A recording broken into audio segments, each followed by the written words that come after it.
Welcome back to Windsor Chronicles, the podcast where we cut through the polished press releases, the sensational tabloid stories, and the palace spin to uncover what's really happening inside the royal machine.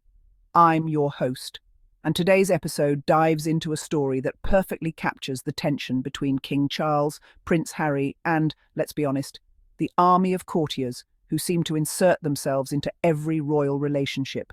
This latest drama reports that King Charles has been left saddened and disappointed after Harry accused palace staff of trying to sabotage any chance of reconciliation between father and son.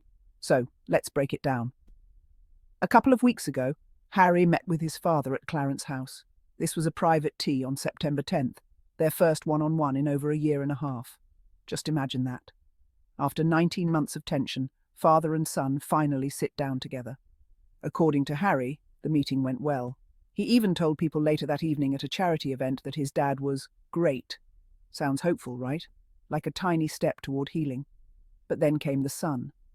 That tabloid published a splashy story claiming Harry had been shocked by how stiff and formal the meeting felt. According to their report, Harry left unsettled, almost blindsided. Here's the kicker. Harry says that is completely false. His spokesperson released a rare and sharp statement, saying the quotes in The Sun were pure fiction, clearly planted by palace insiders who don't want to see Charles and Harry repair their bond. And that's where things heat up. Harry's words weren't vague. He accused unnamed palace figures of deliberately poisoning the well, making sure father and son remain at odds. Royal commentator Tom Sykes went even further, connecting the dots back to Charles's inner circle. The names floating around? Clive Alderton, Charles's private secretary, and Tobin Andrea, his communications chief. Both of them, apparently, are seen as gatekeepers who feel threatened by Harry's presence. The idea is simple. If father and son reconcile, their grip on Charles's ear, and perhaps their own influence, might weaken. So, when Harry says there are saboteurs in the palace, he's not throwing darts blindly.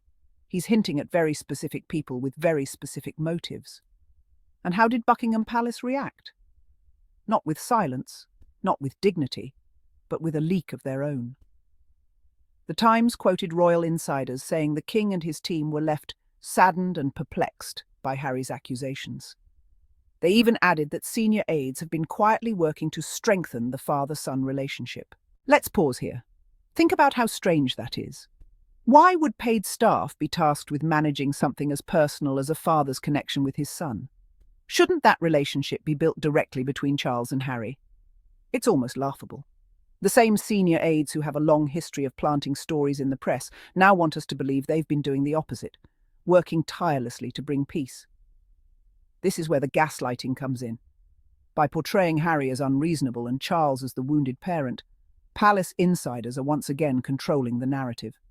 They want the public to see Harry as the problem, emotional, dramatic, and disloyal, while Charles remains the dignified father who just can't understand his son's hostility.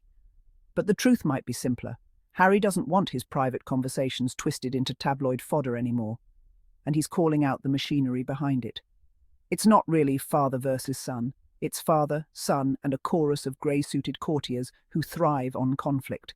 Because let's face it, division keeps them relevant. So where does this leave things? The September 10th meeting, instead of marking a turning point, has become another symbol of how fractured the royal setup really is.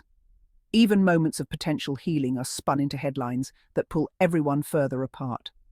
For Harry, the choice seems clear. He's refusing to play the old palace game. For Charles, the dilemma is trickier. Does he listen to his son directly, or does he keep leaning on advisors who may not have reconciliation at the top of their priorities list? Until that dynamic changes, every private meeting risks being turned into public ammunition. At the end of the day, this isn't just a father-son story. It's about power, control, and who gets to define the royal narrative. And right now, Harry's pushing back harder than ever against the people he believes have worked for years to isolate him. Will Charles ever truly see that? Or will the palace machine keep grinding away, ensuring that even reconciliation attempts end up in tomorrow's headlines? That's the question we'll be watching. That's all for today's episode of Windsor Chronicles. If you found this breakdown insightful, don't forget to subscribe, leave a review, and share it with fellow royal watchers. Until next time, remember, behind the glittering palace walls, the drama is always much darker than it looks on the balcony.